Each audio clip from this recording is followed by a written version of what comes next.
The Alabama sun pressed heavy on the Freeman house that afternoon, its heat wrapping the old wooden walls like a suffocating blanket.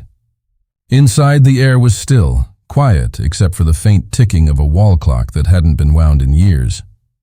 Margaret Freeman stood at the base of the attic ladder, one hand gripping the wooden frame, the other wiping sweat from her brow. For 16 years she had avoided this climb. 16 years of telling herself that what waited above, the boxes, the dust, the memories, could stay untouched forever. But the real estate agent had been clear. If they were going to sell the house and move closer to their son in Georgia, every inch needed to be cleared. Even the attic. Her hand trembled slightly as she reached for the string and pulled down the ladder. It creaked as it unfolded, the sound echoing in the stillness like a sigh from the past. Step by slow step, Margaret climbed upward. The air thickened as she ascended, the tin roof above trapping the heat until it felt like she was stepping into a furnace. The attic greeted her with a wave of warmth and silence, the kind of silence that hums with unspoken things. Dust floated in slanted beams of sunlight seeping through a small vent window. Cardboard boxes lined the walls, their surfaces furred with time. Her own handwriting, faded but legible, marked each one. Tracy's clothes, Tracy's books, Tracy's school things. The words hit her like a soft blow to the chest. For a long moment, Margaret just stood there, afraid to move. 16 years. 16 years since her daughter had vanished one October afternoon, walking home from school. 16 years of police searches, news coverage, candlelight vigils, and every kind of heartbreak known to a mother. They'd never found a trace, not one. Until today, this attic had remained a sealed vault of what once was, a tomb of a girl who had never been properly laid to rest. Margaret finally took a breath, crossed the room and opened the first box. Neatly folded jeans, pastel t-shirts, the faint smell of lavender detergent still clinging to the fabric. She pressed a shirt to her face, inhaling deeply. For a moment she could almost imagine her daughter's laughter floating through the house again, her voice calling from downstairs. "Mom, where's my backpack?" The illusion shattered when she opened her eyes. The attic was empty except for dust and ghosts. Her therapist had told her this would hurt. That letting go of physical reminders didn't mean letting go of love. But grief, Margaret had learned, was not a thing you let go of. It was a place you learned to live with. She set the shirt in the donation pile and forced herself to keep going.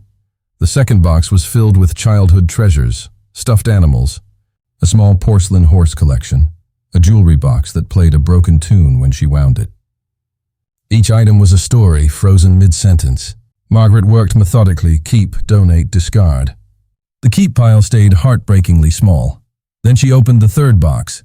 Inside lay Tracy's school supplies from her junior year: spiral notebooks, scuffed textbooks, folders stuffed with assignments. Margaret smiled faintly at the doodles in the margins, the tiny stars and hearts Tracy drew beside important vocabulary words. She had always been a meticulous student, determined, kind-hearted, full of plans. Beneath the stack of papers, Margaret found a familiar blue hardcover, Tracy's Coleman County High Yearbook. Her hands stilled. She hadn't seen this one before. The senior yearbook had never been published for her family. Tracy had disappeared before senior photos were taken. But this was the last one printed while her daughter was alive. She sat down on an old trunk and opened the cover.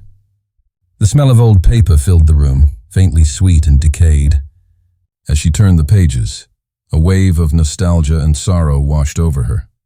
The photographs were time capsules, teenagers laughing in hallways, posing awkwardly in front of lockers, all frozen in youth.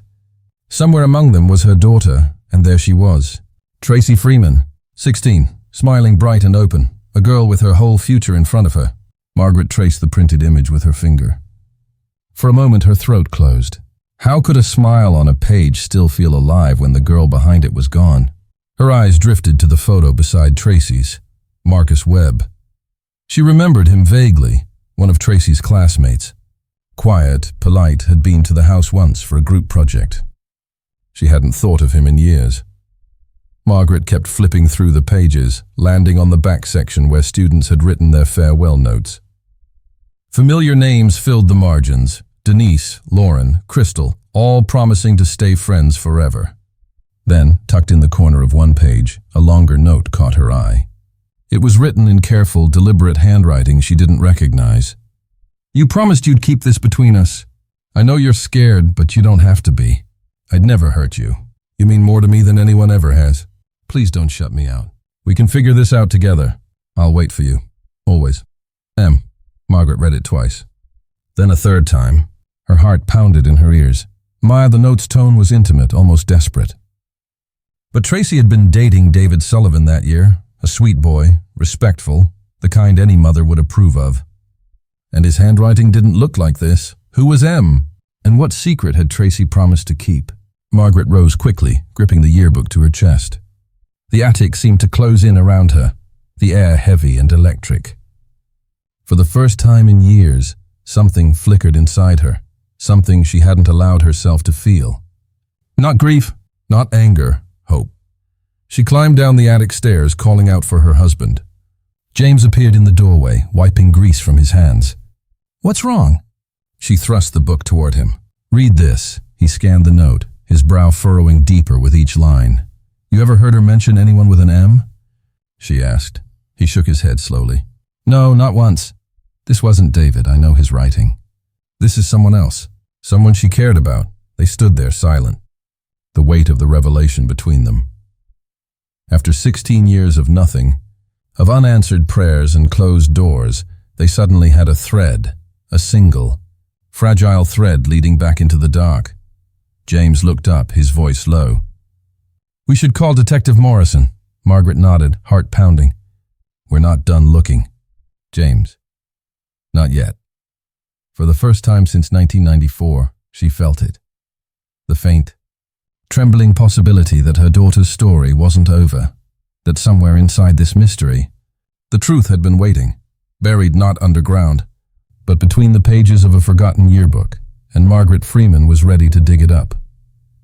2 hours later, a familiar sound echoed through the Freeman home, the low rumble of tires on gravel and the sharp knock of knuckles on the screen door. Margaret didn't need to look to know who it was. Detective Ray Morrison. He had been retired for 3 years, but Tracy's case was the one that had never let him rest. The only unsolved disappearance in his 30-year career, the one that still haunted his quiet evenings. Margaret met him at the door. His hair was grayer now, his shoulders a little more stooped, but his eyes, steady, observant, hadn't changed. "You said you found something," he said, stepping inside.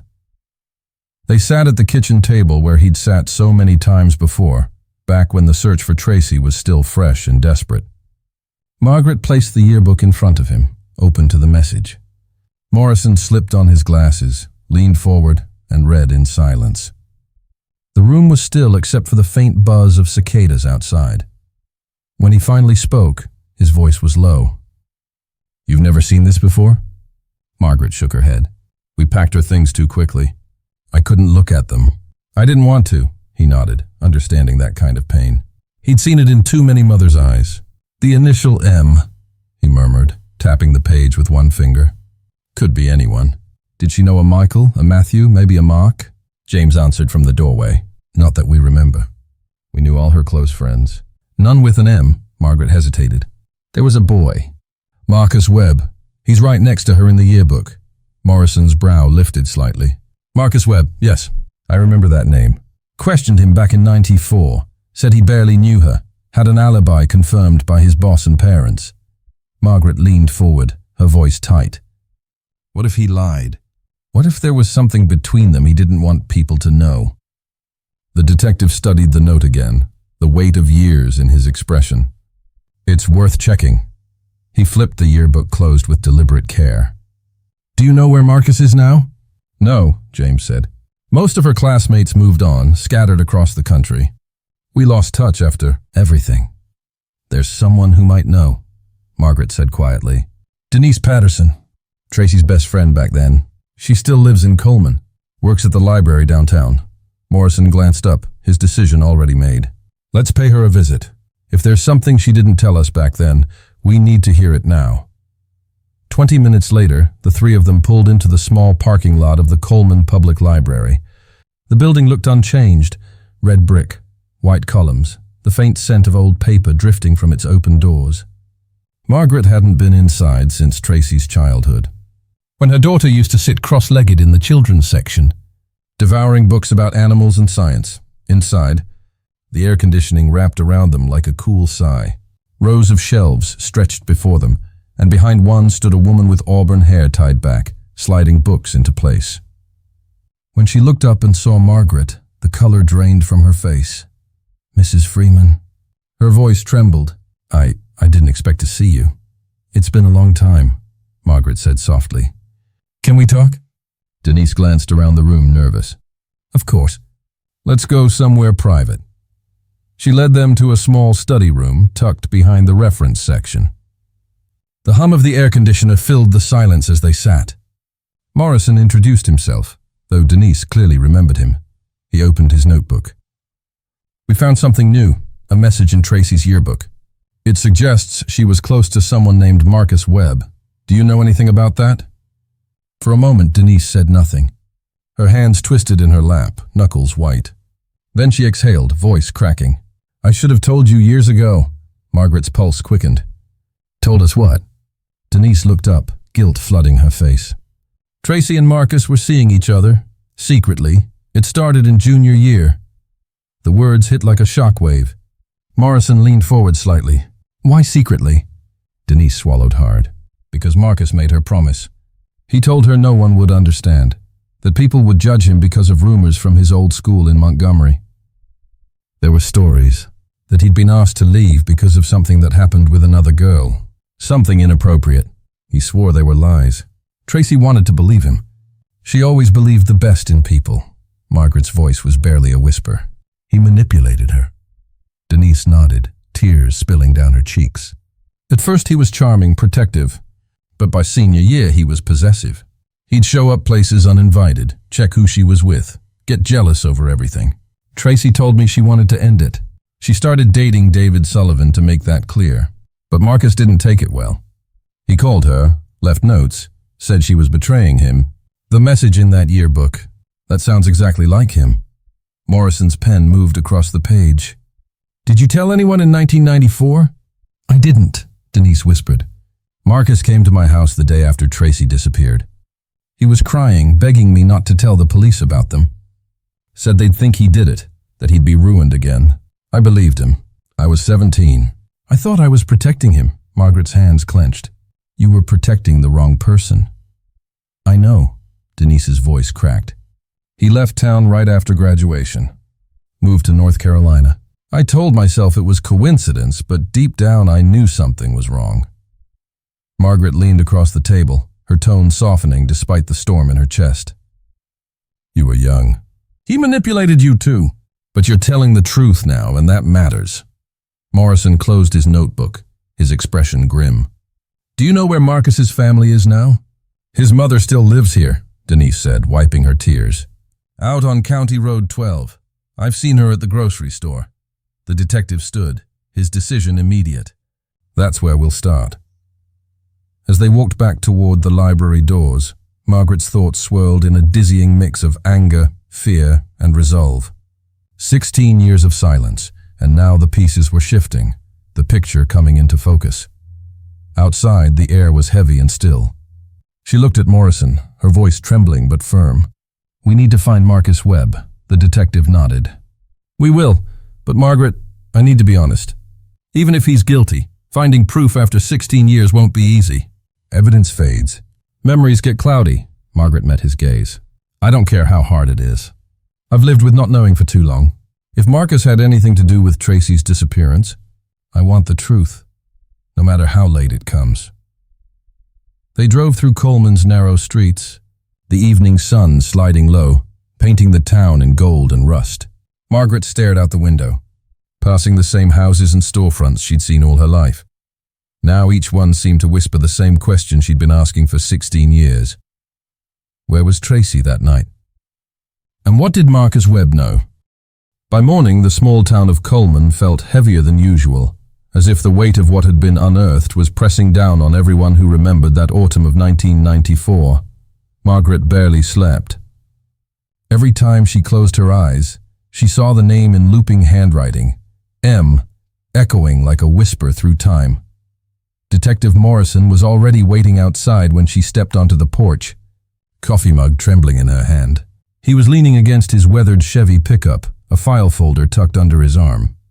"I made a few calls last night," he said. "Marcus Webb's been back in Alabama for about 5 years. He's living in Birmingham, working as a sales manager for an auto parts distributor. Never married. No kids." Margaret's pulse quickened. "You think he's dangerous?" Morrison's jaw tightened. "I think he's a man who's been carrying something heavy for 16 years, and sometimes that kind of weight doesn't stay buried forever." He hesitated before adding, "You don't have to come with me." "I can handle the questioning." Margaret met his eyes. "You've spent years searching for the truth, detective, but I've spent 16 years living without it. I need to see him." He gave a slow nod. "All right, then we do this together." They drove south, the road unwinding through long stretches of farmland that eventually gave way to the edges of Birmingham, the sound of industry replacing the cicadas. The truck's air conditioner wheezed, barely cutting through the humid air. Margaret watched the landscape shift from quiet country to bustling sprawl, each mile tightening the knot in her stomach. When Morrison finally turned into a wide asphalt lot, a blue and white sign loomed overhead. Summit Auto Parts Distribution Center. Inside, the place buzzed with mechanical rhythm, forklifts beeping, phones ringing, boxes moving down conveyor belts. A receptionist pointed them to the second floor, unbothered by the unexpected visitors. Margaret's pulse roared in her ears as they approached a glass office door marked Marcus Webb, Regional Sales Manager. Through the glass, she could see him, early 30s, heavier now, his once thick hair beginning to thin. He was on the phone, typing quickly, looking every bit the respectable man he'd managed to become. When his gaze lifted and landed on the detective in the doorway, his expression remained polite. But when his eyes shifted to Margaret, the mother of the girl who had vanished, something flickered across his face. Recognition, then dread. He hung up the phone mid-sentence. "Mrs. Freeman," he said, rising slowly. "I wasn't expecting this." Margaret's breath caught. "You remember me?" "Of course. I'm sorry I never reached out. What happened to Tracy? It was awful, for all of us." His words were smooth, rehearsed, but his hands gripped the edge of his desk too tightly. Morrison stepped in. "We're following up on a development in the case. A message found in Tracy's yearbook, signed with the letter M." Marcus's eyes narrowed slightly. "And?" "It was personal, emotional. You wouldn't happen to know anything about that, would you?" Morrison asked evenly. Marcus gave a short, dismissive laugh. "You think I wrote something in a yearbook 16 years ago? I barely knew her." "That's not what her best friend said," Morrison replied. "Denise Patterson remembers you and Tracy being involved, secretly." A shadow crossed Marcus's face, a flash of anger. Denise always liked drama. She was jealous of Tracy, always spreading gossip. "I told you back in '94. We had a couple of classes together, that's all. I had nothing to do with her disappearance." Margaret stepped forward, her voice shaking but strong. "Then why did you leave town right after graduation? Why vanish for more than a decade?" Marcus bristled. "Because that town never let people move on. Every time something bad happened, everyone pointed fingers. I wanted a clean start." "That's not a crime." Morrison watched him carefully. "No, it's not. But here's what bothers me, Marcus. Rumors from your last school in Montgomery. A girl there, same age as Tracy. Allegations of inappropriate behavior, of being asked to leave." "That true?" Marcus's composure slipped. "Those were lies, kids talk. Nothing ever happened. I was never charged. But history has a funny way of repeating itself," Morrison said quietly. Marcus slammed a palm onto the desk. "I'm done talking. You can't barge into my workplace after 16 years and start throwing accusations around."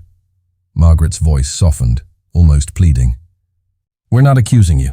We're asking for help. We found a message in Tracy's yearbook, one written by someone who said they'd wait for her." "Was that you, Marcus?" For a heartbeat, his face changed. The muscles in his jaw loosened.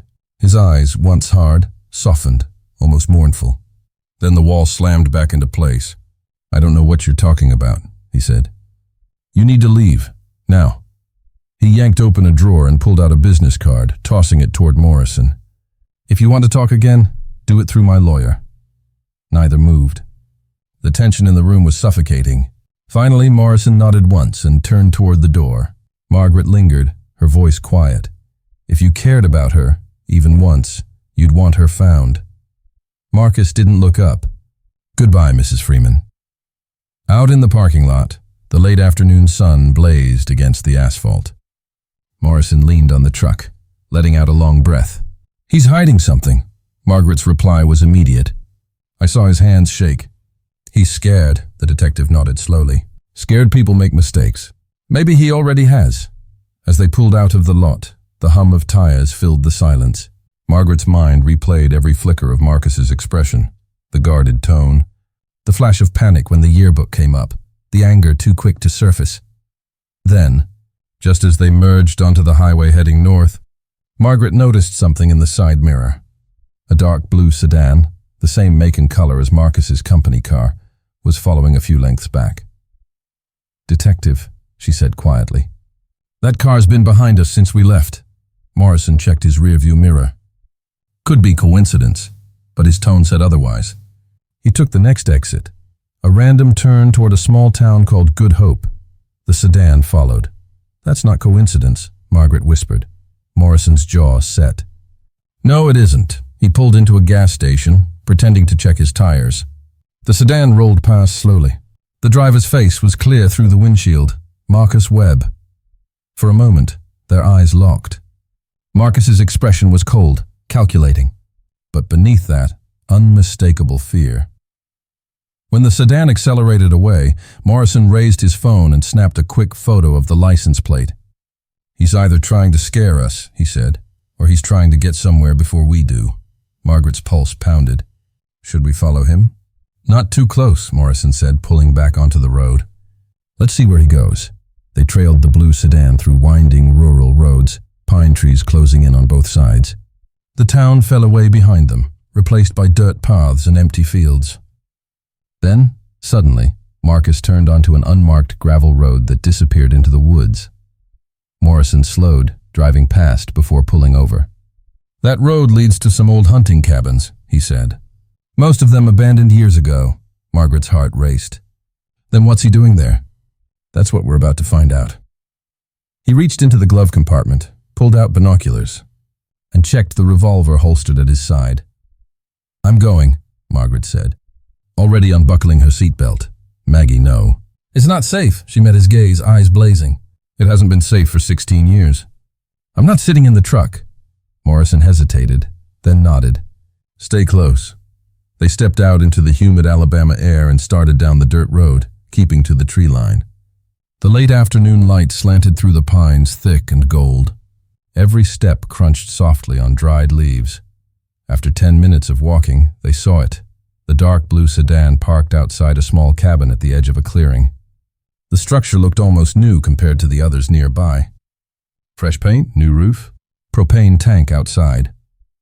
Marcus Webb was there, and he was carrying boxes, large cardboard boxes, loading them into his car, one after another. Morrison crouched low, his voice barely a whisper. "He's clearing something out." Margaret's stomach turned. "Something he doesn't want anyone to find." Marcus Webb moved fast, too fast. His steps echoed faintly across the clearing, boots thudding on wooden planks as he hurried back into the cabin and re-emerged with another load. A rug rolled tightly under one arm, a box pressed against his chest. Morrison counted silently, tracking every trip. "That's 3, he murmured. 4. Margaret couldn't breathe. Every sound, the wind in the trees, the crickets starting to stir, seemed amplified in the hush. She crouched beside the detective, her hands gripping the damp soil.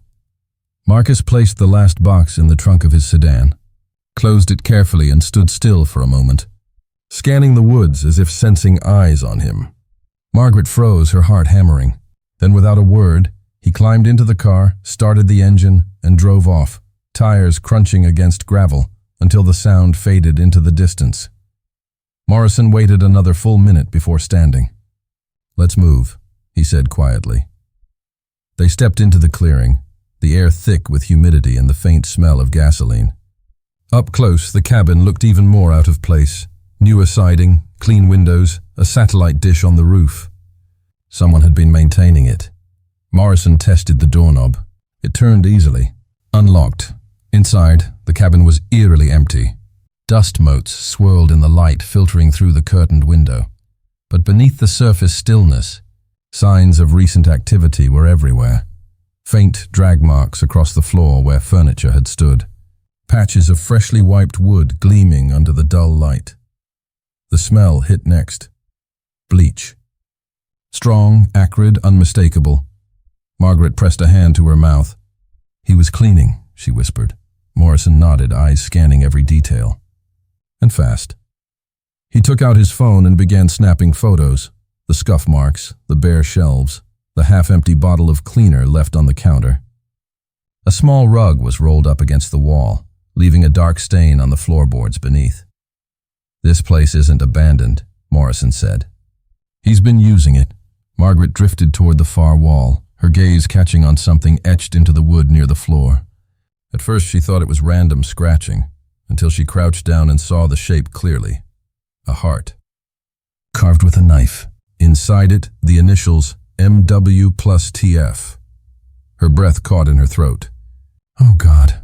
Morrison was beside her in an instant, following her gaze. The carving was old, the edges worn, the grooves filled with years of dust. But the letters were clear. "He brought her here," Margaret whispered, voice trembling. This was their place. The detective took another photo, zooming in on the carving. "If this is what it looks like, this could be our link. 16 years, and this carving still speaks louder than anything we've found." Margaret stood slowly, her vision swimming. The air in the cabin felt thick, suffocating. Every corner seemed to hum with memories that didn't belong to her. Laughter, argument, fear.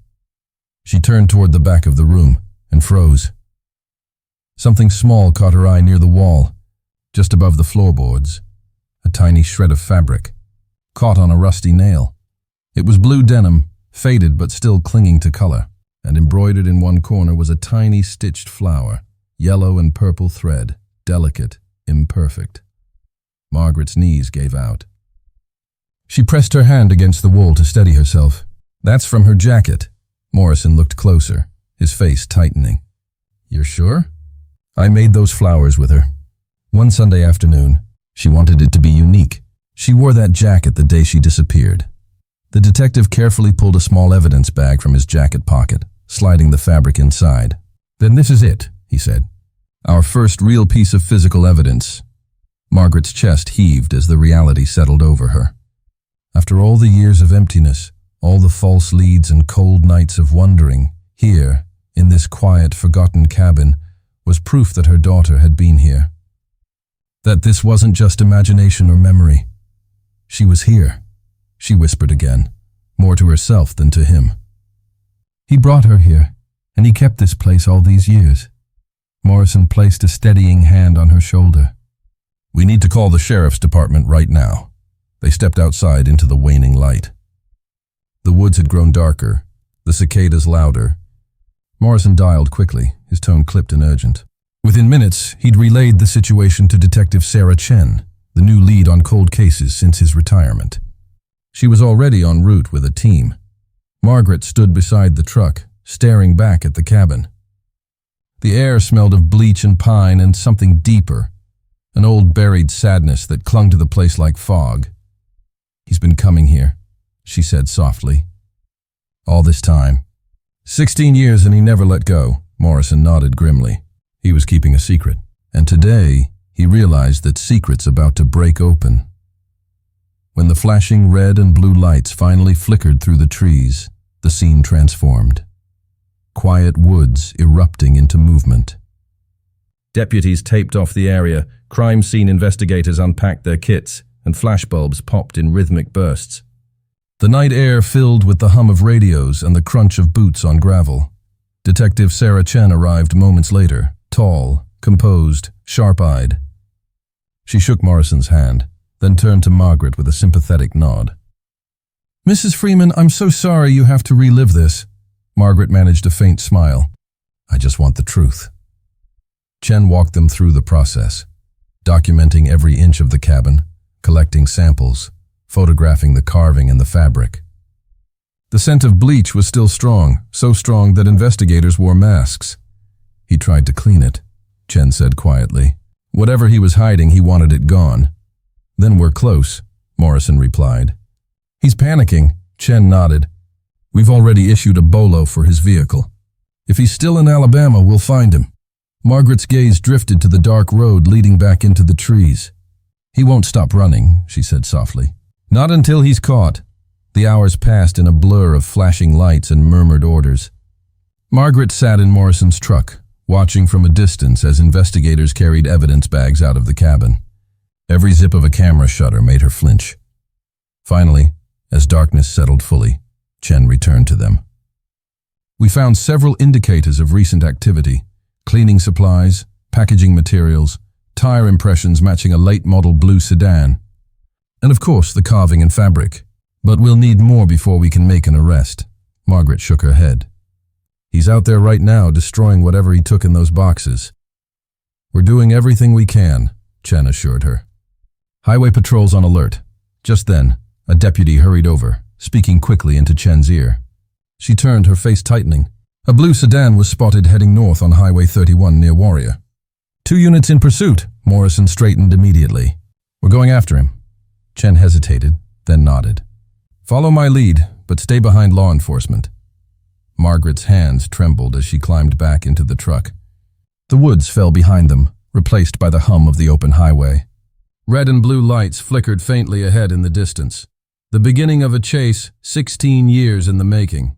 As the wind roared past, Margaret clutched the yearbook in her lap, the same yearbook that had opened this door to the past. Her voice barely rose above the sound of the engine. He's not running from us, Detective. Morrison glanced over. Then from what? She stared out the window, eyes fixed on the dark stretch of road ahead. From what he did. The flashing red and blue lights painted the Alabama night like a storm of color, sirens wailing across the dark fields, illuminating the 2-lane stretch of Highway 31. Morrison gripped the steering wheel, his jaw set, eyes locked on the convoy ahead. Margaret sat beside him, heart pounding in time with the sirens. Units in position, Chen's voice crackled through the radio. Suspect vehicle approaching. Blue sedan, heading north. The glow of headlights appeared in the distance, growing larger, faster. Morrison tightened his hold. The past 16 years had all led here. Every unanswered question, every sleepless night. As the sedan came into view, 3 sheriff's cruisers flanked it, lights flashing. The driver's side door opened slowly, and Marcus Webb stepped out, hands raised in the harsh glare of spotlights. He looked smaller now, no longer the confident man in a business suit, but pale, disheveled, his face drawn tight with fear. Deputies closed in quickly, voices commanding, movements efficient. Margaret could hear her pulse louder than the noise around her. Marcus Webb, Detective Chen said as she approached, her tone clear and calm. You're being detained for questioning regarding the 1994 disappearance of Tracy Freeman. Marcus's eyes flicked from Chen to Morrison, and finally to Margaret. When their gazes met, something broke inside him. His voice cracked as he spoke. I knew you wouldn't stop, he said hoarsely. The moment I saw you in my office, I knew it was over.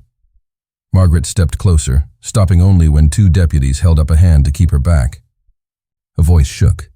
Then tell me, what happened to my daughter? Marcus swallowed hard. I never meant for any of it to happen. Chen gave a small nod to her team. Cuff him. Read him his rights. As the cuffs clicked around his wrists, Marcus's composure collapsed. He looked at Margaret, tears spilling freely now. Please, I want to tell you everything. The air around them seemed to still. Even the deputies hesitated, waiting. Chen's eyes narrowed slightly. Then start talking. Marcus took a shuddering breath. The cabin. It wasn't just a place I found. It was ours. That's where we used to meet during junior year. Away from everyone. Away from the whispers. Morrison's tone hardened. Whispers from Montgomery? The same ones about you and another girl? Marcus didn't answer directly. His eyes stayed on Margaret. Tracy was kind to me when no one else was. She believed me when others didn't. I loved her more than anything. But she wanted to end it. Said she was done keeping secrets, that she was going to tell you everything. Margaret's voice trembled. You couldn't let her do that. I just wanted to talk, Marcus insisted, his voice cracking under the weight of memory. That day, October 9th, 1994, I waited for her after school. She always took the back road home. I pulled up beside her, begged her to come to the cabin one last time, just to talk. She was angry, said she never wanted to see me again. But I promised it would be the last time. I just needed closure. Chen's voice was quiet but firm. And what happened at the cabin? Marcus looked down, tears dripping onto the asphalt. We argued. I told her she didn't understand, that we were meant to be together. She told me I needed help, that she was done lying for me. She said she was going to tell her parents everything. His breath hitched. I grabbed her arm. I just wanted her to stop, to listen. She pulled away, lost her balance, hit her head on the stone fireplace. It happened so fast. She fell and she didn't move. Margaret's knees buckled, Morrison steadying her instantly. I tried to wake her, Marcus went on, voice trembling. I told myself she was fine, that she'd open her eyes. But she didn't. There was blood, so much blood. I panicked. I was 18 and terrified. I stayed there all night, just sitting with her. I couldn't believe it was real. Morrison's expression hardened. And when the search began? I saw her parents on the news, Marcus said, his voice distant. I heard the police were looking everywhere. I didn't know what to do. After 2 days, I wrapped her in a blanket and buried her near the old quarry, behind the cabin. I thought if no one found her, maybe I could pretend it was all a nightmare. Margaret pressed a shaking hand to her mouth. Her voice broke. You left her there alone? Marcus nodded, weeping openly now. I didn't want to. I kept going back, on her birthday, the anniversary of that night. I told myself it was to feel close to her, but I know now it was guilt. I couldn't move on. That cabin, it became the only place I could breathe. Chen's eyes flashed with restrained fury. You didn't try to come forward. You didn't try to make it right.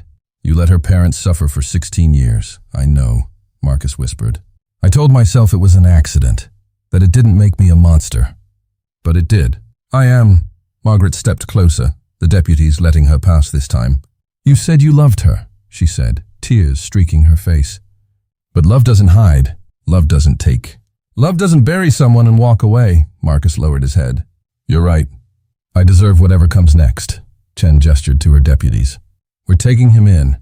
But before that, she looked at Marcus sharply. You're going to show us where you buried her. He nodded without hesitation. I'll show you everything. The convoy of vehicles turned off the highway, retracing the path through the back roads toward the woods. It was near midnight when they reached the cabin again. The clearing now flooded with portable floodlights, the ground alive with movement. Cadaver dogs circled the area, handlers murmuring quietly. Margaret and James, who had arrived minutes earlier, stood together at the edge of the scene, holding hands tightly. Marcus was led forward in cuffs, flanked by deputies.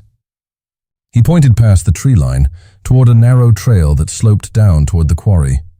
Half a mile that way, he said softly, under the old oak. Wrapped in a blanket, the handlers led the dogs ahead. Within minutes, one of them stopped, barking sharply. The sound cut through the night like thunder. Investigators converged. Shovels hit the earth.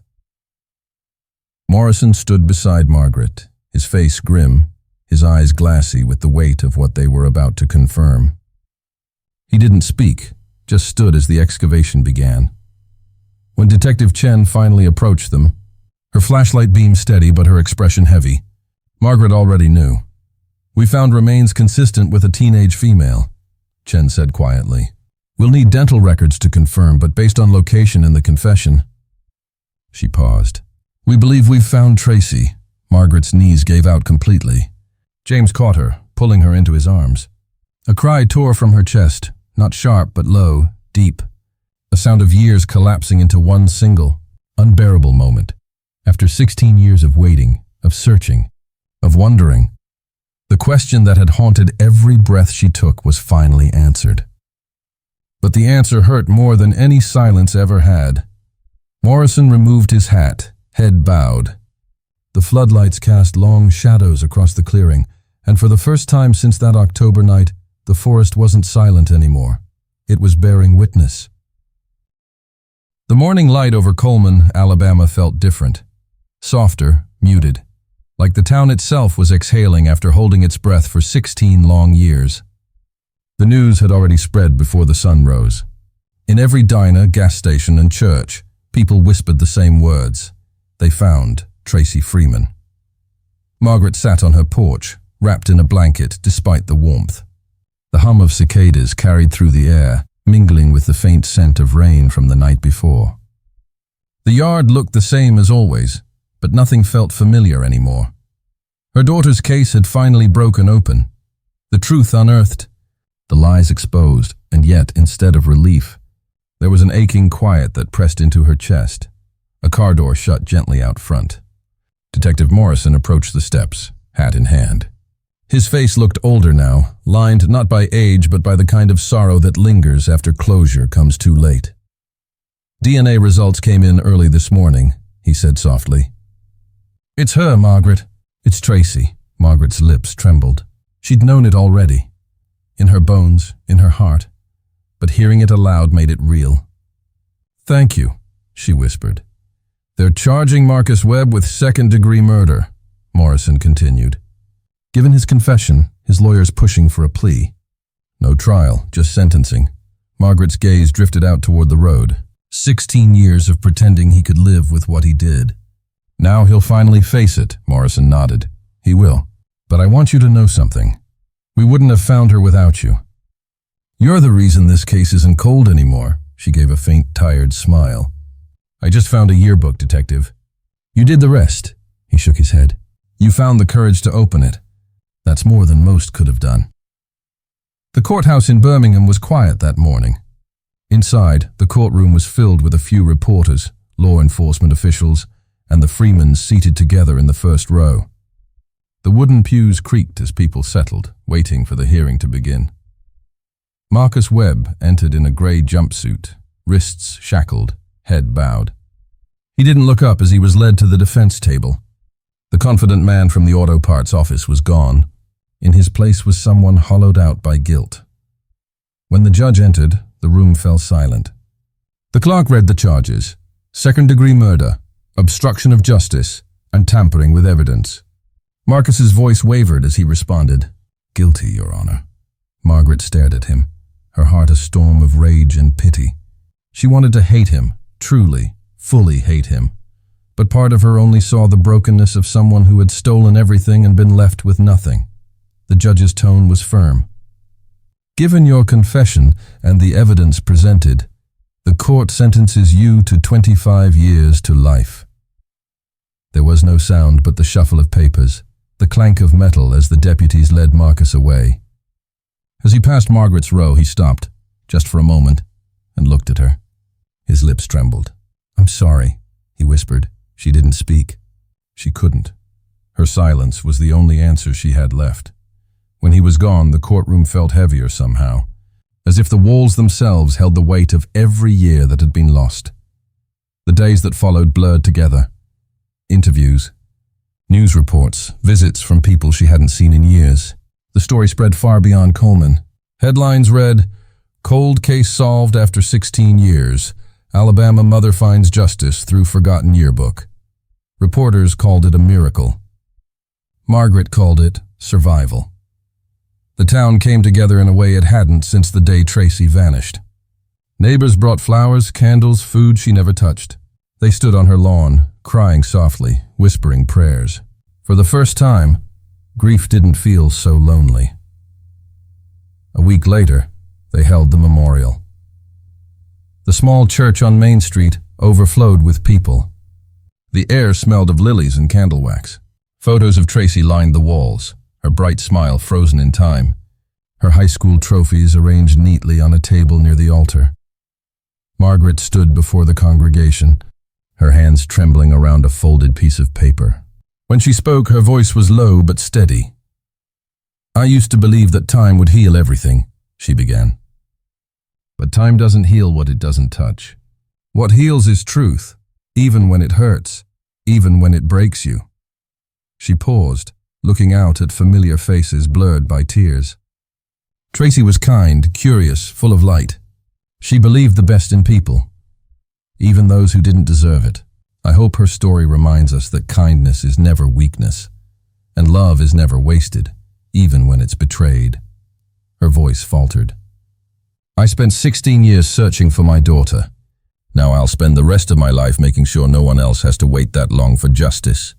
The church was silent. Then slowly, the sound of weeping filled the space, not of despair, but release. In the weeks that followed, Margaret poured her energy into something new.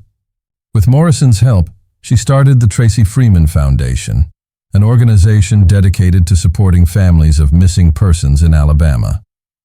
They held fundraisers, partnered with law enforcement, and created a hotline for cold case tips. She spent long nights reading letters from mothers, sisters, and friends, people who knew exactly what it meant to live in the shadow of uncertainty. Every story reminded her of the same truth. No one should have to live without answers. Sometimes, late at night, she'd drive back to the cabin site, now cleared, the land taped off for evidence processing. She'd park near the edge of the woods and sit with the engine off, listening to the wind move through the trees. It wasn't fear she felt anymore. It was presence, as though Tracy was there, not trapped in that place, but finally free of it. One evening, as the sun dipped below the tree line, Morrison joined her. He didn't speak for a while. He didn't need to. After a long silence, he said softly, I always thought justice meant putting someone behind bars. But sometimes, justice is just the truth finally being spoken out loud. Margaret nodded. And sometimes, it's the silence that follows. They sat there as twilight faded into darkness. Crickets chirped, wind rustled the pines, and for the first time in 16 years, the woods around the Freeman home felt peaceful again.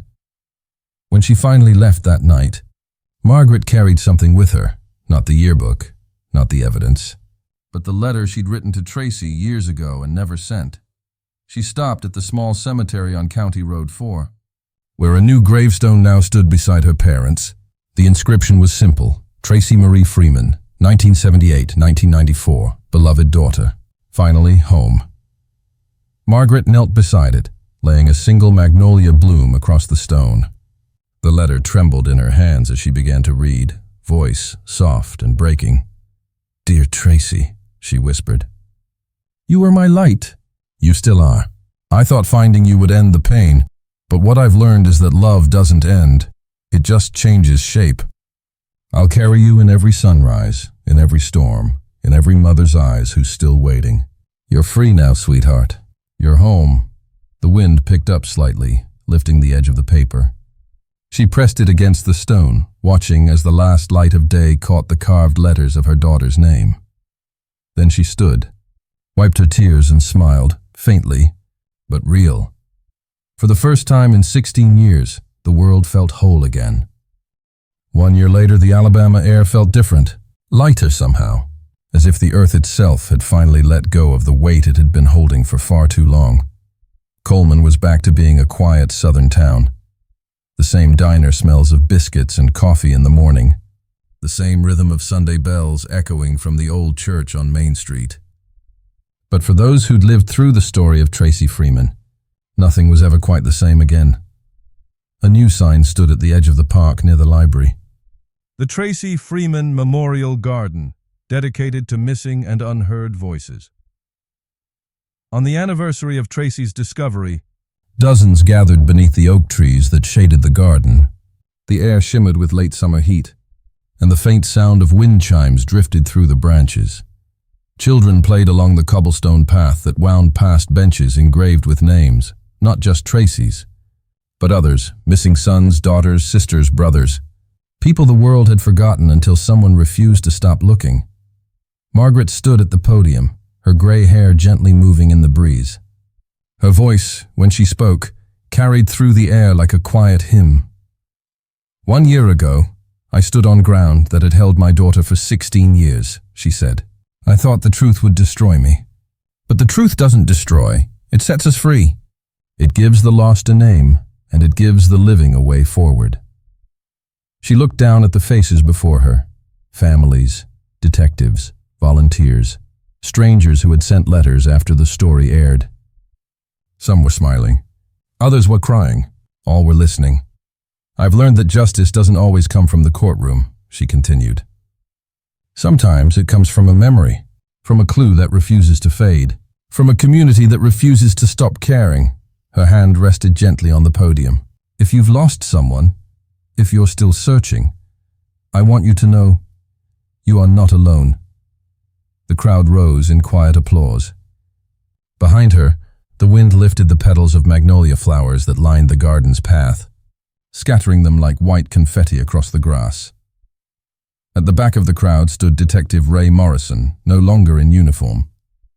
His health had forced him into full retirement, but the fire in his eyes hadn't dimmed. He watched as Margaret spoke, pride swelling quietly in his chest. He thought about the hundreds of cases he'd seen, the unsolved, the half-solved, the ones that never even made it to paper. But this one would stay with him forever. When the ceremony ended, he approached Margaret. She smiled, tired but radiant. The kind of smile that only comes after walking through hell and finding light on the other side. "You did it," he said softly. "No," she replied. "We did it." He never stopped believing she deserved to be found. Morrison's gaze wandered toward the horizon, where the sun was dipping low, casting long golden shadows through the trees. "You know," he said, "every detective keeps one case file they can't throw away. Tracy's was mine. I used to keep it by the window, just in case I ever saw something new." Margaret smiled faintly. "Guess you can finally close it now." He shook his head. "No, some stories shouldn't be closed. They should be remembered." They stood in silence, watching families leave the garden one by one. Children ran between the flowers, their laughter cutting through the heavy air like a promise that the world, somehow, still had goodness in it. Margaret looked up at the tall oak in the center of the garden, the one planted directly above a time capsule buried beneath the soil. Inside it were things that mattered: a copy of Tracy's yearbook, a small denim patch with the embroidered flower, and a letter from Margaret to every parent who might one day find themselves in the same kind of darkness. Don't give up. Even silence leaves clues. That night, back home, Margaret sat on her porch again, the same place where everything had begun. The stars glittered above the trees, and for the first time they didn't feel distant. They felt close, familiar. She held the old yearbook in her lap. The message was still there, the looping handwriting that had started it all. "You'll always be mine. Wait for me. M." She ran her fingers over the ink, her eyes calm. Once, those words had been a curse. Now, they were a reminder, because she hadn't waited for him. She had waited for the truth, and she found it. Inside the house, a framed photograph sat on the mantel. Tracy at 17, sunlight catching in her hair, smile unguarded. Next to it, a candle flickered gently, casting a halo around her face. The world outside was quiet, the kind of quiet that feels earned. Morrison's words echoed softly in her mind. "Some stories shouldn't be closed," she whispered into the night, her voice barely above the wind. "Sleep well, baby girl. You're home now," the cicadas sang. The stars shimmered, and somewhere deep in the Alabama woods, the breeze carried the faintest trace of peace through the trees, as if the earth itself was finally at rest. Final narration for voiceover tone. In 1994, a 17-year-old girl from Coleman vanished without a trace. 16 years later, a forgotten yearbook opened a door to truth, and a mother's courage became the light that led justice home. Some cases begin with tragedy and end with answers. Others begin with silence and end with peace.